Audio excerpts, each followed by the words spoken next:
माय मराठीची क्षमा मागून आजची पत्रकार परिषद मातृभाषेच्या ऐवजी सुरुवातीला राष्ट्रभाषेमध्ये आपण करणार आहोत। मैंने ये घोषणा की थी कि कुछ चीज़ें आप सबके सामने दिवाली के बाद लाऊंगा। थोड़ा लेट हुआ है क्योंकि कागज़ भी निकल रहे थे, कुछ लोगों के प्रेस कॉन्फ्रेंसेस के दिन पहले बुक्ड थे, इसलिए मुझे थोड़ा समय लगा। मैं जो बताने वाला हूँ ना तो वो सलीम जावेद की स्टोरी है, ना ही वो किसी इंटरवल के बाद की पिक्चर है। एक बहुत ही सीरियस, बहुत ही गंभीर और एक प्रकार से राष्ट्र की सुरक्षा से जुड़ा हुआ मसला है। पहले मैं दो कैरेक्टर्स के बारे में आपको बताना चाहता हूं।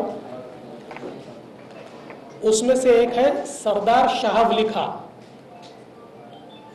सरदार शाह वली खान ये 1993 बॉम्ब ब्लास्ट के गुनहगार हैं। इनको लाइफ इंप्रिजनमेंट हुई है और अभी ये जेल में है। इनकी लाइफ इंप्रिजनमेंट सुप्रीम कोर्ट ने कायम की है। अब जो सरदार शाह वली खान है, इनके ऊपर आरोप क्या था? तो इनके ऊपर आरोप था टाइगर मेमन के नेतृत्व में ये फायर ट्रेनिंग में सहभागी हुए। बॉम्बे स्टॉक एक्सचेंज और मुंबई महानगर पालिका, ये दोनों बिल्डिंग में बॉम्ब कहां रखना, इसकी रेकी ये शाह वली खान ने की थी। टाइगर मेमन के घर बम विस्फोट का जो कारस्थान हुआ उसकी मीटिंग में वे मौजूद थे। पूरे कारस्थान की जानकारी उनको थी। अल हुसैनी बिल्डिंग में टाइगर मेमन के घर गाड़ियों के अंदर जो आरडीएक्स भरा गया, वो आरडीएक्स भरने वाले ये शाह वली खान थे। और इसमें जो प्रत्यक्षदर्शी साक्षीदार है या जिन्होंने इसमें सरकारी गवाह के रूप में काम किया, ऐसे लोगों ने इस बारे में पूरी बयान और पुष्टि करने के बाद कोर्ट ने इनको लाइफ इंप्रिजनमेंट दी और अब ये जेल में है। दूसरा कैरेक्टर है मोहम्मद सलीम इशाक पटेल उर्फ सलीम पटेल। ये जो सलीम पटेल है, आपको याद होगा कि स्वर्गीय आर पाटिल जी का एक समय वो कहीं किसी इफ्तार पार्टी में गए और उसके बाद आप लोगों ने न्यूज़ चलाई थी कि गुनहगार के साथ उनकी फोटो चली। आर पाटिल जी का उसमें कोई दोष नहीं था, लेकिन जिनके साथ या दाऊद के आदमी के साथ उनकी फोटो चली, वो दाऊद के आदमी के साथ चली हुई फोटो में जो दाऊद का आदमी बताया जाता है वो है ये सलीम पटेल। सलीम पटेल हसीना पारकर के ड्राइवर भी थे, बॉडीगार्ड भी थे और फ्रंटमैन भी थे। और हसीना पारकर इनको जब 2007 में अरेस्ट हुई तो उनके साथ में सलीम पटेल को भी अरेस्ट हुई। और मुंबई पुलिस का रिकॉर्ड अगर हम चेक करें और इंटेलिजेंस का भी रिकॉर्ड हम चेक करें तो दाऊद के फरार होने के बाद ये जो उनकी बहन थी हसीना पारकर, या जिनको हसीना आपा कहा जाता था, इनके नाम से संपत्तियां जमा होती थी और इन संपत्तियों को जमा करने वाला या सलीम पटेल होता था, इसके नाम से पावर ऑफ अटर्नी ली जाती थी। और आप अगर उस समय के न्यूज आइटम्स भी निकालेंगे तो आपके ध्यान में आएगा कि ये जो सलीम पटेल है, ये जो सारा बिजनेस चलता था लैंड ग्रैबिंग का, उसमें हसीना पारकर के सबसे प्रमुख इस प्रकार से ये सलीम पटेल थे। अब ये तो हुई ये दोनों की बात। अब इनका संबंध क्या है? अब कुर्ला में एक 3 एकड़ जगह, 2 एकड़ 80 यानी 2.80 एकड़, 3 से थोड़ी कम, 1,23,000 स्क्वायर फीट की जगह, इसको गोवा वाला कंपाउंड कहा जाता है। तो गोवा वाला करके उनकी जगह थी। और ये जगह कहां है कुर्ला में? LBS रोड पर। जिनको LBS रोड, आपको तो मेरे से ज्यादा जानकारी है कि वो कितना प्राइज्ड एरिया है। LBS रोड पर ये जो जमीन है, इस जमीन की एक रजिस्ट्री सॉलिडस नाम की कंपनी के साथ हुई। और मैंने आपको सारे कागजात दिए, मैंने आपको ये रजिस्ट्री की कॉपी भी दी है। अभी ये जो इसमें जो हुआ है वो अगर हम देखें तो किसके किसके बीच हुआ है? ये हुआ है मरियम बाई, विडो ऑफ गोवा वाला, मुंदिरा प्लम्बर, ये दोनों की तरफ से पावर ऑफ अटर्नी होल्डर है Salim Patel. Irrevocable power of attorney holder है सलीम पटेल। और दूसरे बिक्री करने वाले कौन है? दूसरे बिक्री करने वाले हैं सरदार शाह वली खान। यानी सलीम पटेल और शाह वली खान ने मिलकर इस जमीन की बिक्री की है। बिक्री किसको की है? Solidus investments private limited. ये Solidus investment private limited company है नवाब मलिक जी के परिवार की। इस पर जो आपको मैंने दिया हुआ है, इस पर लेने वाले की साइन है, वो है फराज मलिक इनकी।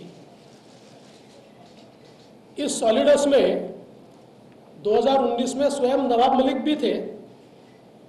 उन्होंने कुछ समय के लिए वो थे, बाद में फिर मंत्री बनने का उन्होंने इस्तीफा दिया, और आज भी उनके परिवार के लोग उसमें हैं। फराज मलिक, इन्होंने ये जमीन खरीदी। अब इसमें सबसे बड़ी बात यह है कि ये जो जमीन इन्होंने खरीदी, उस समय वहां रेट क्या था, वो भी बहुत महत्वपूर्ण है। उस समय वहां पर फोनिक्स मार्केट कुर्ला, आप लोग जानते हैं, LBS रोड पर ही आगे है। उसी साल, उसी समय 2005 में इसकी खरीद हुई है 2053 पर स्क्वायर फीट, यानी 2000 रुपए स्क्वायर फीट से।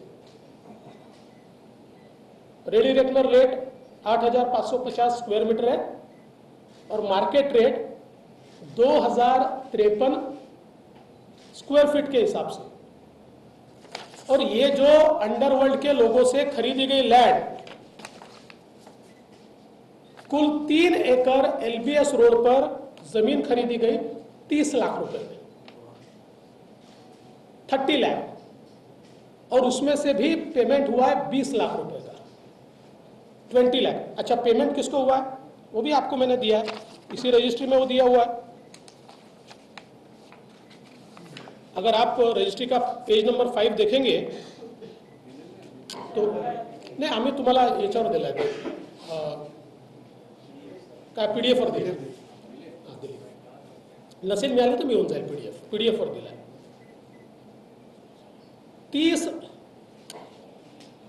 30 lakh.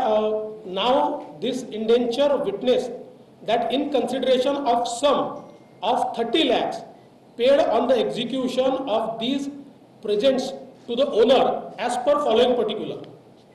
रुपीज 15 लाख किसको मिले? पार्टी नंबर 1 एंड 2, लेकिन 1 एंड 2 को नहीं मिले. उनके power of attorney holder Salim Patel, इनके अकाउंट में ये 15 लाख रुपए गए. सलीम पटेल के अकाउंट में, उसका अकाउंट नंबर वगैरह सारा दिया हुआ है. और फिर a sum of 10 lakh paid on execution of this two, वो किसको मिले? वो मिले शाह वली खान, वो सरदार खान कहते हैं उनको, सरदार खान को मिले. और इसमें भी आगे अगर आप देखेंगे, पीछे में मैंने सारी चीजें लगाई है, उनके फोटो वोटो सभी है जो खरीद की है.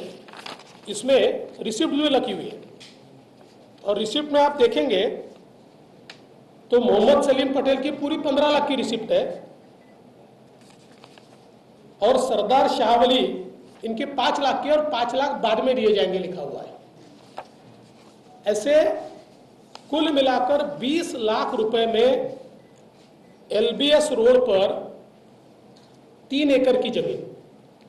अच्छा, इसमें भी वो तो एक अलग है, इतने कागजात मेरे पास, आप लोगों को कंफ्यूज नहीं करना चाहता हूं, इसलिए सारे कागजात नहीं दे रहा हूं. लेकिन अब इसकी रजिस्ट्री जब करनी थी तो एडजुडिकेशन किया, और एडजुडिकेशन करके उसमें फेक टेनेंट दिखाया. टेनेंट पावर ऑफ अटर्नी में अलग है, और जो रजिस्ट्री है उसमें अलग है, और एक्चुअल जब नक्शा डाला वो भी मेरे पास है. तो उस समय तो बड़ी जगह खाली है वहां पर, वो सारी चीजें.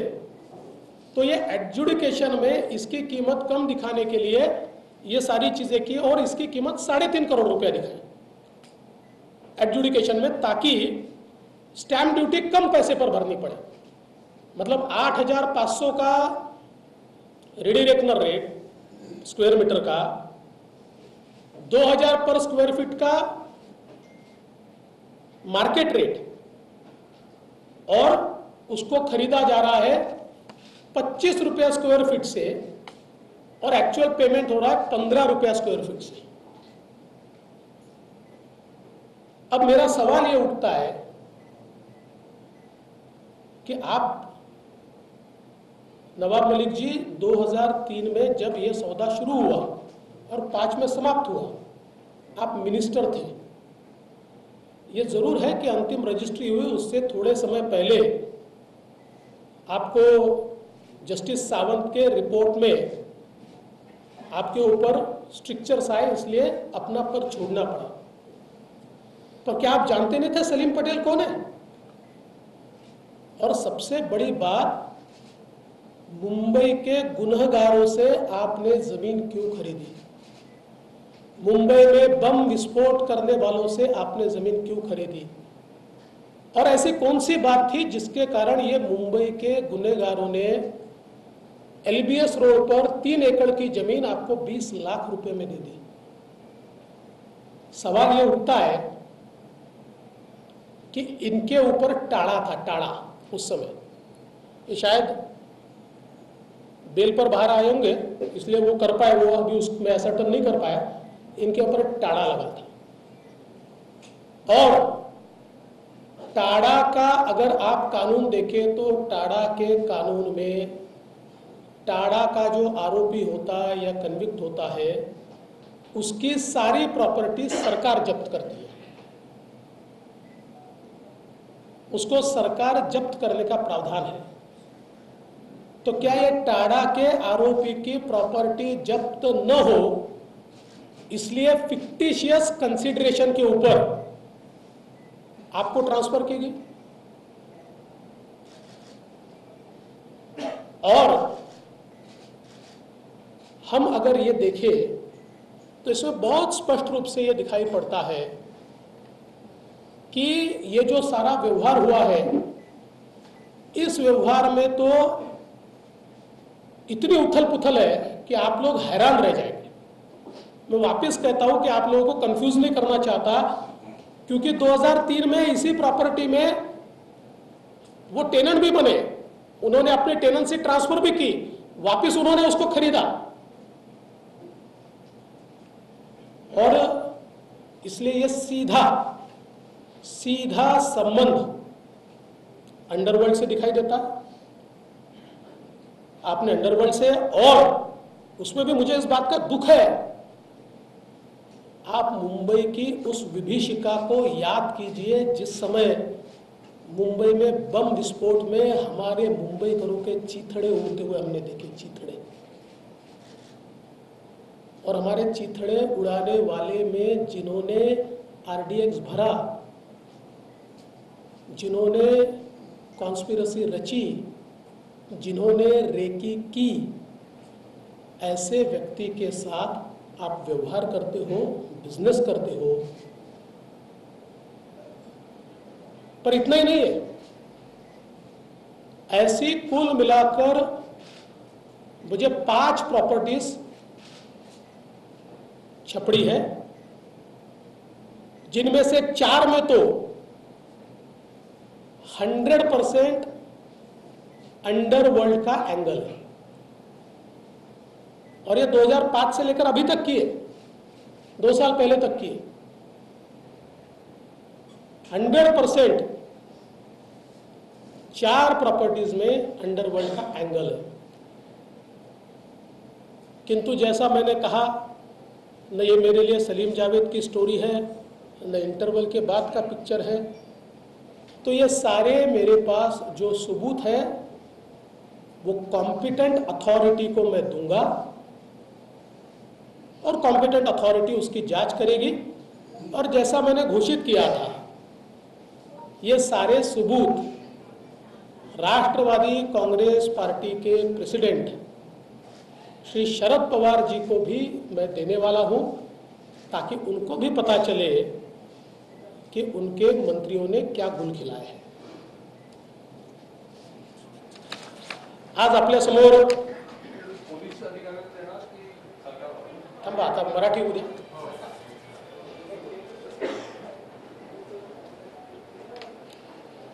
आज आपल्या समोर एक महत्त्वाचा विषय मी मांडतोय। पहिल्यांदा 2 व्यक्तींची माहिती आपल्याला देतो। पहिले आहेत सरदार शाहवली खान।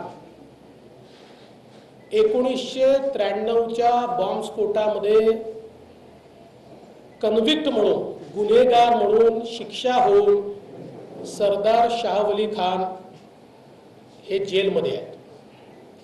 त्यांना जन्मठेप झाली आहे। काय आरोप होते यांच्यावर? जे सिद्ध झालेले आरोप आहेत, नुसते आरोप नाही, सिद्ध झालेले आरोप। टायगर मेमनच्या नेतृत्वात फायर आर्म ट्रेनिंग मध्ये सहभागी होते। बॉम्बे स्टॉक एक्सचेंज आणि मुंबई महानगरपालिका बिल्डिंगची रेकी यांनी केली होती की तिथे बॉम्ब नेमका कुठे ठेवायचा। आणि टायगर मेमनच्या ज्या इमारतीमध्ये हे संपूर्ण कारस्थान शिजलं,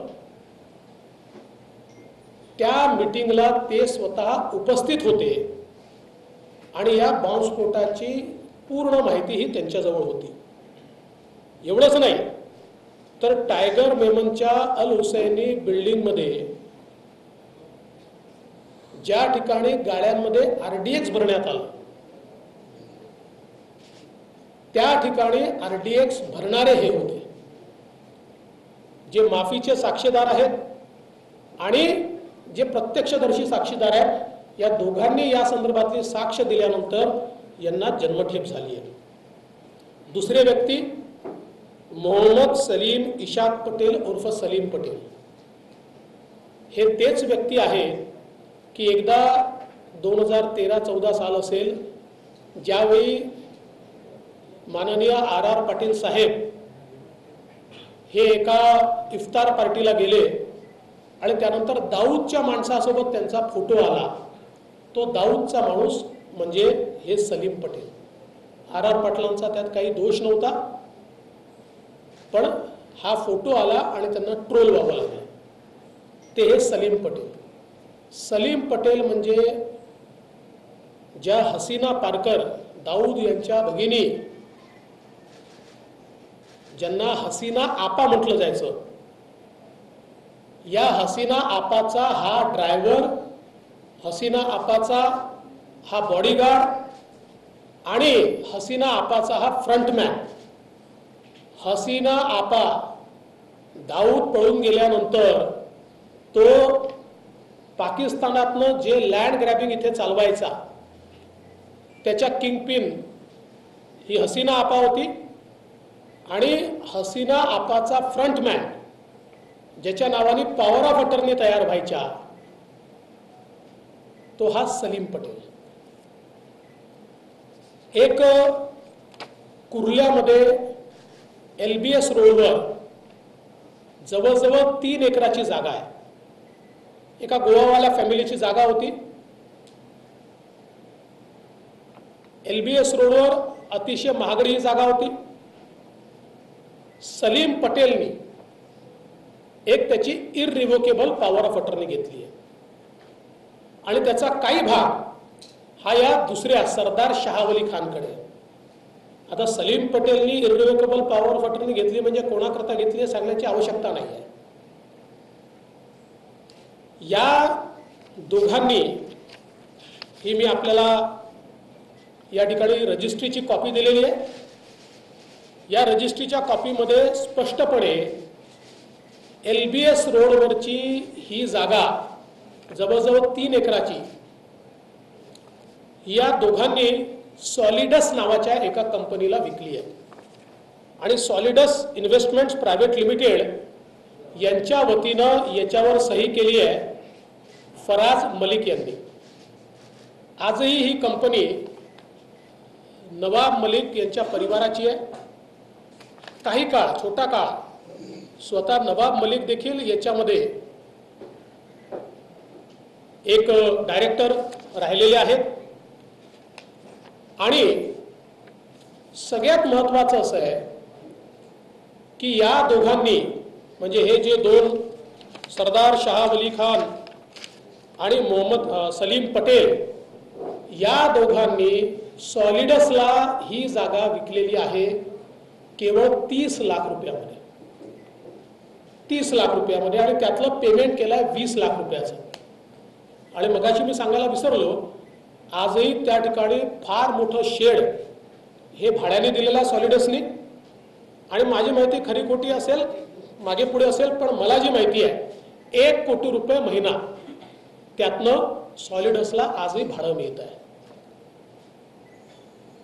त्यामुळे ही जी सगळी जागा आहे 30 लाख रुपये.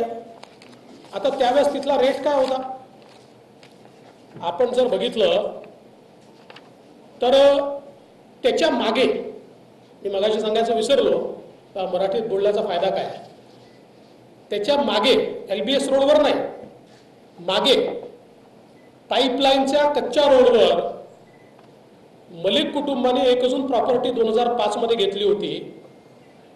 ती त्यांनी 415 रुपये स्क्वेअर फुटने घेतली होती. याच LBS रोडवर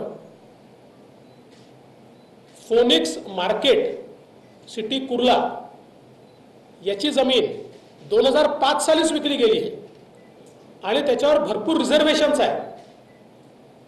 ती 2050 रुपये स्क्वेअर फुटाने विकली गेलेली आहे. आणि सॉलिडसनी या 2 अंडरवर्ल्डच्या लोकांकडनं ही जमीन जी घेतली आहे ती 20 रुपये चौरस फुटाने घेतली आहे. 25 रुपये चौरस फुटाने घेतली आहे. 25 रुपीज पर स्क्वेअर फूट. 25 रुपये चौरस फुटाने ही जमीन त्यांनी घेतली आहे. आता मुंबईमध्ये तर उकिरड्याची जागाही 25 रुपये चौरस फुटाने मिळत नाही. आणि पेमेंट 15 रुपये चौरस फुटाने केलं आहे. आता प्रश्न हा आहे की पहिल्यांदा मुंबईच्या गुन्हेगाराकडनं, मुंबईच्या हत्यारांकडनं ही जमीन विकत घेण्याची काय आवश्यकता होती? Why did you do business with killers of Mumbai? Killers of Mumbai. कोण आहे हा शाह अली खान? या ठिकाणी मुंबईमध्ये बॉम्बस्फोट झाले त्यावेळी माणसांची लखतर आपण बघितली आणि ती माणसांची लखतर जी आपण बघितली त्याचं संपूर्ण प्लॅनिंग आणि एक्झिक्युशन करणारा हा शाह अली खान. भारताचा सर्वात मोठा शत्रू म्हणून ज्याला आपण ओळखतो तो दाऊद, त्याची बहीण आणि तिचा फ्रंटमॅन असलेला हा दुसरा सलीम पटेल. काय आवश्यकता होती? आणि त्यात महत्त्वाचं असं आहे, या दोघांनी तुम्हाला इतकी प्राइस लँड कवडी मोलाच्या भावाने का विकली? का विकली कवडी मोलाच्या भावाने? टाळा कायद्याच्या अंतर्गत त्यावेळी हे आरोपी होते आणि कन्व्हिक्शन जवळ होतं. 7 साली कन्व्हिक्शन झालंय त्याचं आणि ते नंतर सुप्रीम कोर्टाने कन्फर्म केलं. टाळा कायद्याच्या खाली कन्व्हिक्शन, आरोपी असो की कन्व्हिक्ट असो, यांची सगळी संपत्ती जप्त करण्याचे अधिकार हे सरकारला आहे. आणि मग आपली संपत्ती सरकार जमा होऊ नये म्हणून या ठिकाणी विकली गेली आहे का? ही खरंच 20 लाखाला विकली गेली की या लोकांच्या काळ्या कामांकरता मोठ्या प्रमाणात काळा पैसा दिला गेला? चेकने एवढेच आणि नंतर कॅशने इतर. कारण अंडरवर्ल्डच्या लोकांना चेकच्या पैशाचं काही फार विशेष प्रेम नसतं. त्यांच्या सगळ्या कारवायांकरता त्यांना काळा पैसा लागतो. त्यामुळे कुठेतरी त्यांची प्रॉपर्टी जप्त होऊ नये म्हणून किंवा काळा पैसा देऊन या ठिकाणी ही प्रॉपर्टी विकत घेण्यात आली आहे का, हा माझा सवाल आहे. माझ्याकडे आता 5 प्रॉपर्टीजचे डिटेल आहेत. त्यातल्या एका प्रॉपर्टीचं कागदपत्र मी जमा करतोय, पण 4 प्रॉपर्टीच्या बाबतीत मी खात्रीनं सांगू शकतो की त्याचा अंडरवर्ल्डशी संबंध आहे, अंडरवर्ल्डची डीलिंग आहे आणि सलीम पटेल सोबत केवळ या प्रॉपर्टीत नाही, याच्या पुढेही डीलिंग आहे. त्यामुळे या ठिकाणी हे जे सगळे कागदपत्र माझ्याकडे आहेत, हे ॲप्रोप्रिएट अथॉरिटी, मगाशी तुम्ही प्रश्न विचारला ना, ॲप्रोप्रिएट अथॉरिटी यात कोण आहे हे मी ॲसर्टन करेन. ती पोलीस आहे, ती CBI आहे, ती ED आहे की ती NIA आहे. जी कुठली ॲप्रोप्रिएट अथॉरिटी आहे त्या ॲप्रोप्रिएट अथॉरिटीकडे हे सगळे कागद मी देणार आहे. आणि यासोबत मी अनाऊन्स केल्याप्रमाणे या सगळ्या कागदांची एक प्रत राष्ट्रवादी काँग्रेसचे सर्वेसर्वा श्री शरद पवार साहेबांनाही मी देणार आहे. कारण त्यांनाही समजलं पाहिजे की त्यांच्या मंत्र्यांचे नेमके काय प्रताप आहेत.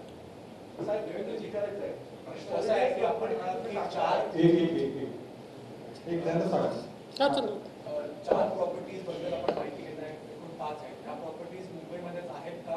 त्यांचे थेट संबंध नवाब मलिकशी आहेत का? त्यांच्या परिवारामध्ये आहेत? फराज मलिक कोण आहे? दुसरा प्रश्न. आणि कोर्टात जाण्याचं कंटेम्प्ट तुम्ही करताय?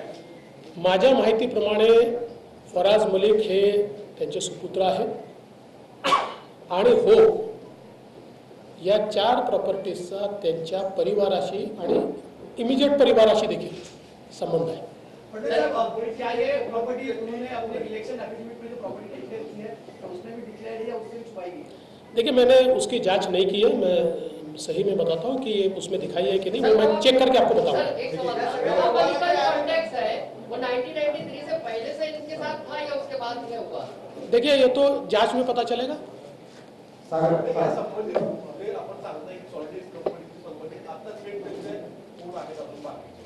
अजूनही नवाब मलिकांच्या परिवारातच ती आहे. असं आहे की जी माझी माहिती आहे ती 2019च्या सुरुवातीला हे जे फराज मलिक होते हे त्यातनं रिटायर झाले आणि नवाब मलिक आले. मग नवाब मलिक रिटायर झाले, त्यांचे एक बंधू आले आणि आजही आपण जर, कारण ते जे एका मोटरसायकल कंपनीला ते भाड्याने दिलं आहे, ते भाड्याने जे दिलेलं आहे त्याचं जे ॲग्रीमेंट आहे ते रजिस्टर केलं आहे, ते आजही फराज मलिकांच्याच नावाने रजिस्टर आहे. त्याच्या आधी डिफरन्स आहे.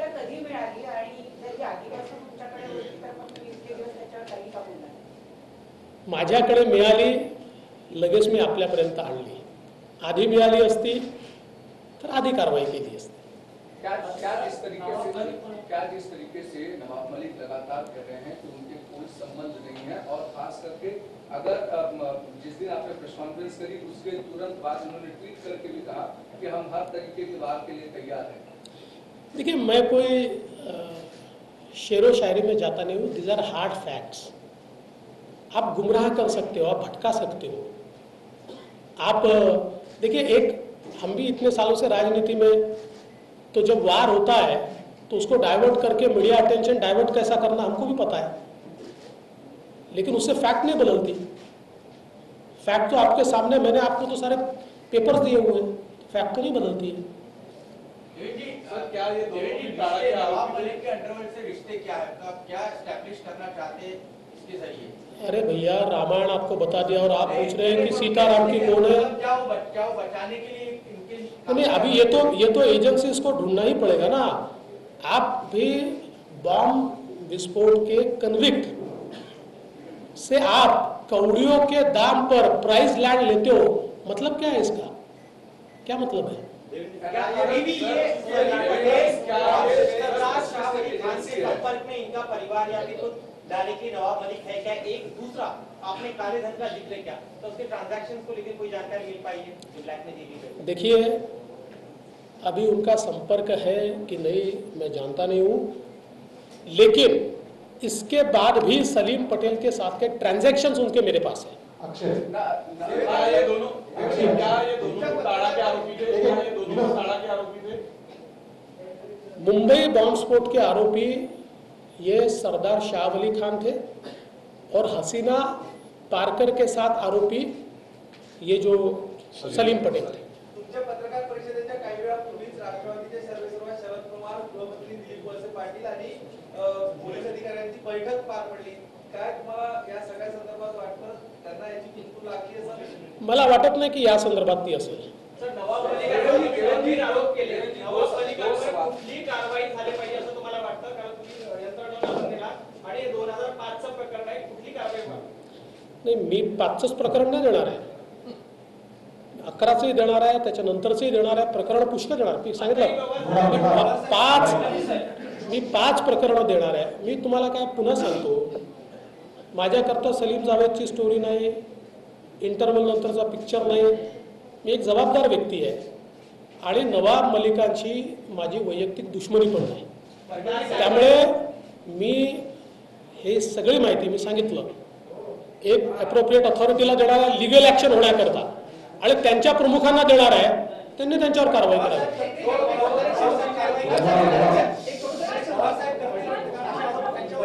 ते आता बघूया.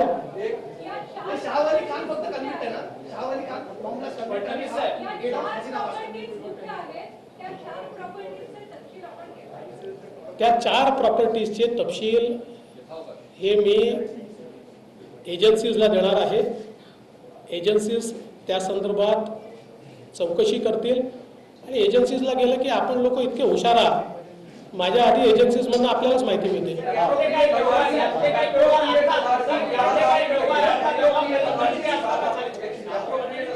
आपने कही है, 2 चीजें इसमें प्रमुख तौर पर हैं. एक तो आपने इलीगल पैसे का ट्रांजैक्शन की बात कही है जो ईडी के पास जाता है, और चूंकि इंटरनेशनल लिंक और इस तरीके से एनआईए के पास, क्या दोनों साथ में जांच करने और दोनों जगह साथ में सबूत देने वाले हैं? देखिए, तो एजेंसियों को तय करना पड़ेगा. मैं स्वयं इसमें जो लीगल एक्सपर्ट्स है या जिनको ये सारा कामकाज पता है उनको पूछकर कौन सी एजेंसीज के पास भेजना है तय करूँ.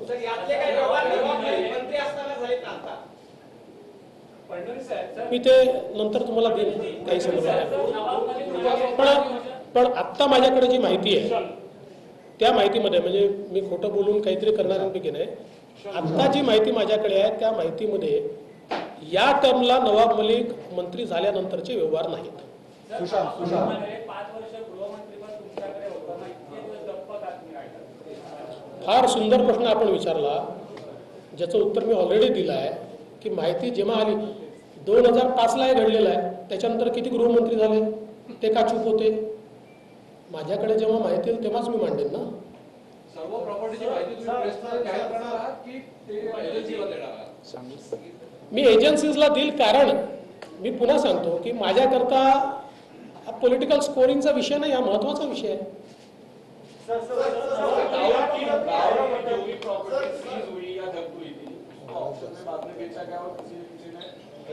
तो क्या ये भी सीज होगी और इसका जो ऑप्शन होने की संभावना लग रही है आपको? देखिए, आप बहुत दूर की बात कर रहे हैं, या तो एजेंसीज को तय करने दीजिए. सर, नवाब मलिक आता मंत्री आहे, तुम्ही ही सगळी कागदपत्र आणि हे प्रकरण मुख्यमंत्र्यांकडे देणार का आणि राज्यपालांकडे पोहोचवणार? आता आपण ही आयडिया दिली आहे तर मुख्यमंत्र्यांना देऊन देतो, राज्यपालांना देऊन देतो. The power of attorney that you mentioned in your thing, what is the exact allegation? Was the accused or was one of the convicts the power of attorney? Is that what you were saying? नाही, one of the convicts was owner and the other was power of attorney holder. Other was power of attorney. आता as I have already told you that I do not want to go into much details because that will confuse you. Otherwise, I can prove that even the power of attorney are questionable. Sir, There are two power of attorneys, they are questionable.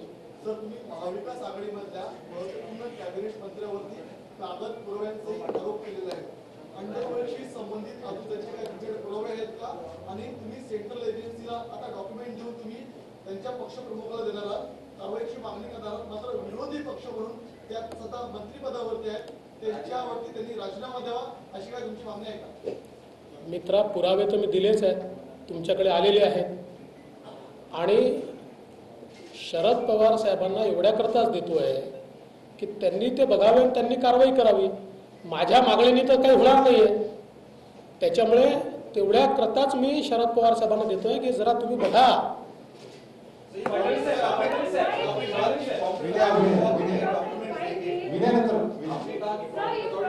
Vinay, just one moment. हाँ, आपने कहा कि competent authority के documents देंगे, ये राज्य की competent authority होगी या सेंटर की competent authority? It depends upon मतलब किस प्रकार के व्यवहार हुए हैं, उस व्यवहार के आधार पर होगी ना. If it is a black money और it's a benami property, then it will be covered by the central agencies. Otherwise, it goes to the state agencies.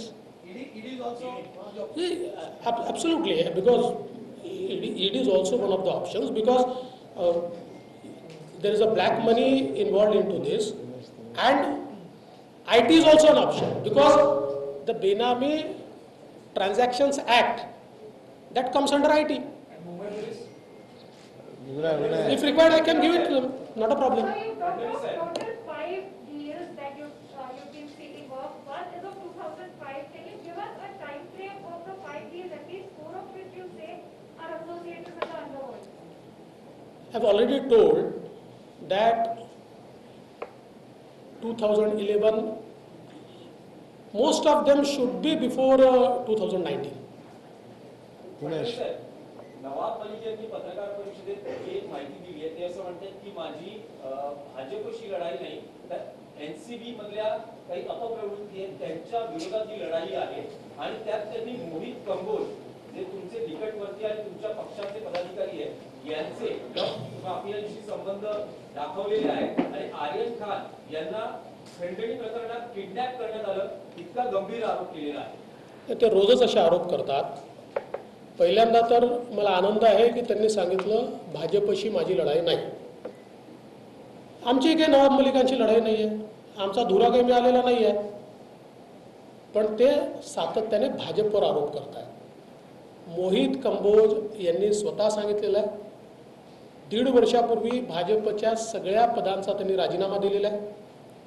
त्यांनी आपल्या पत्रकार परिषदेत वारंवार हे सांगितलेलं आहे की मी स्वतः हे करतोय.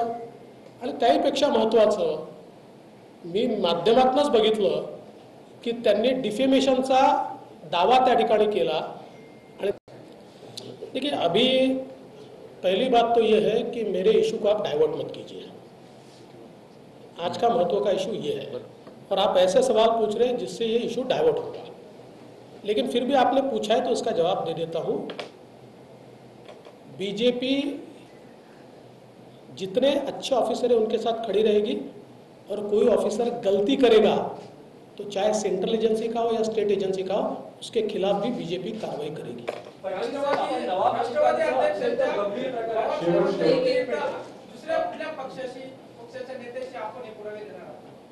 दुसऱ्या फायदा काय? लास्ट नवाब मलिकांच्या बाबतीतलं अत्यंत गंभीर प्रकरण समोर आणलेलं आहे आणि तुम्ही म्हणालात की सगळे कागदी पुरावे तुम्ही शरद पवारांना देणार आहात, पण नवाब मलिक हे उद्धव ठाकरे यांच्या मंत्रिमंडळातले मंत्री आहेत आणि उद्धव ठाकरे या सरकारचं नेतृत्व करतायत, तर तुम्ही त्यांना ही कागदपत्र देणार आहात का? नाही, मी मगाशीच सांगितलं की तर मला फार चांगला सी सूचना दिली, माझ्या डोक्यात आली नव्हतं, पण मी नक्की उद्धवजींना पण देईल, राज्यपालांना पाठवते। चला, थँक्यू थँक्यू थँक्यू थँक्यू। आणि आताची सगळ्यात मोठी बातमी आपण बघतोय, देवेंद्र फडणवीसांनी पत्रकार परिषद घेऊन अनेक गंभीर स्वरूपाचे आरोप जे ते नवाब मलिकांवरती केलेले आहेत। आताची सगळ्यात मोठी बातमी आपण बघतोय, मुंबईत RDX पेरून मुंबईकरांच्या चिंधड्या उडवणाऱ्यांसोबत नवाब मलिकांनी का व्यवहार केले, असा अतिशय महत्त्वाचा प्रश्न देवेंद्र फडणवीसांनी विचारलेला। अतिशय गंभीर स्वरूपाचा आरोप देवेंद्र फडणवीसांनी लगावलेला आहे। 1993 मध्ये मुंबईकरांच्या बॉम्बनं ज्यांनी चिंधड्या उडवल्या आणि त्यांच्याबरोबर का नेमके जमिनीचे व्यवहार ते देखील कवडीमोल भावानं का केले गेले, असा प्रश्न जो आहे तो देवेंद्र फडणवीसांनी उपस्थित केलेला आहे। शरद पवारांना देखील हे सगळे पुरावे देणार, म्हणजे त्यांना कळेल की त्यांच्या मंत्र्याने काय दिवे लावलेले आहेत, असं देखील म्हणतायत देवेंद्र फडणवीस। अंडरवर्ल्डच्या लोकांकडून नवाब मलिकांनी जागा का विकत घेतली? सॉलिडस कंपनी नवाब मलिकांच्या घरच्यांच्या मालकीची आहे आणि या सॉलिडस कंपनीनं LBS मार्गावरती अशा प्रकारे कवडीमोल भावानं ही जागा विकत घेतलेली आहे। 20 लाख रुपयात LBS कुर्ला येथे 3 एकर जमीन ही त्यांच्या कुटुंबियांनी विकत घेतली, मात्र ती घेताना अंडरवर्ल्डच्या लोकांकडून ती विकत घेतलेली आहे। त्यामुळे नेमके संबंध काय, असा प्रश्न देखील आता देवेंद्र फडणवीसांनी विचारलेला आहे। इतकंच नाही तर आता योग्य त्या यंत्रणेकडे, तपास यंत्रणांकडे हे सगळे पुरावे देणार आहेत, असं देखील देवेंद्र फडणवीस यांनी स्पष्ट केलेलं आहे। पुढचा तपास या यंत्रणाच करतील, असं देखील त्यांनी स्पष्ट केलं। आताची मोठी बातमी आपण बघतोय, अंडरवर्ल्डच्या लोकांकडून नवाब मलिकांनी जागा का विकत घेतली आणि ती देखील कवडीमोल भावानं का विकत घेतली, असा स्पष्ट सवाल जो आहे तो देवेंद्र फडणवीसांनी या पत्रकार परिषदेत विचारलेला आहे। तेव्हा टाळाखाली आरोपी असलेल्यांची संपत्ती जप्त करण्याचे अधिकार सरकारला असतात, ती जप्त होऊ नये म्हणून कवडीमोल भावानं नवाब मलिकांनी ती प्रॉपर्टी विकत घेतली का, असा प्रश्न त्यांनी उपस्थित केलाय।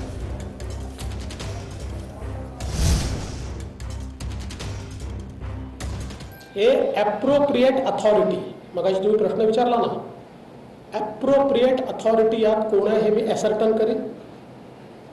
ती पोलीस आहे, ती CBI आहे, ती ED आहे की ती NIA आहे। जी कुठली ॲप्रोप्रिएट अथॉरिटी आहे त्या ॲप्रोप्रिएट अथॉरिटीकडे हे सगळे कागद मी देणार आहे। आणि यासोबत मी अनाऊन्स केल्याप्रमाणे या सगळ्या कागदांची एक प्रत राष्ट्रवादी काँग्रेसचे सर्वेसर्वा श्री शरद पवार साहेबांनाही मी देणार आहे, कारण त्यांनाही समजलं पाहिजे की त्यांच्या मंत्र्यांचे नेमके काय प्रताप आहेत। सरदार शाह वली खान आणि मोहम्मद सलीम पटेल या दोघांनी सॉलिडसला ही जागा विकलेली आहे केवळ 30 लाख रुपयामध्ये, 30 लाख रुपयामध्ये, आणि त्यातलं पेमेंट केलंय 20 लाख रुपयाचं। आजही त्या ठिकाणी फार मोठं शेड हे भाड्याने दिलेलं आहे सॉलिडसनी, आणि माझी माहिती खरी खोटी असेल मागे पुढे असेल, पण मला जी माहिती आहे 1 कोटी रुपये महिना त्यातनं सॉलिडसला आजही भाडं मिळत आहे।